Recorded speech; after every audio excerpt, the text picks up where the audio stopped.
加拿大總理卡尼宣布，德國第三克魯伯海事系統公司將為加拿大建造新一批嘅潛艦艦隊，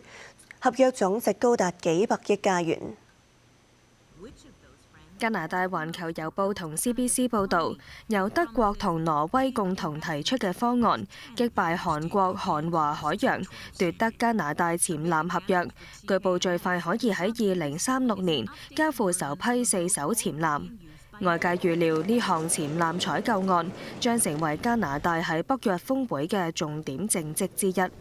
此外，總理卡尼亦都將提出成立國防投資銀行嘅構想，希望協助北約成員國更容易取得資金，支持國防同軍工產業發展。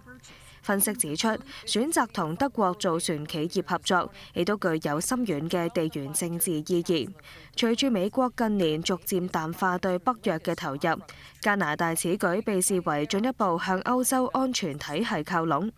但呢項決定預料將會令到韓國感到失望。韓方長期認為加拿大喺國防合作上始終偏重歐洲，而非印太地區。有分析人士認為，放棄韓國方案可能削弱加拿大深化亞洲戰略報告同投資合作嘅機會。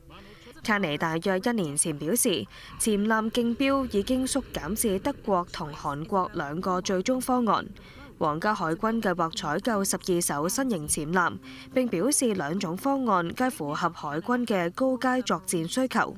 但係採購成本估計就高達240億加元。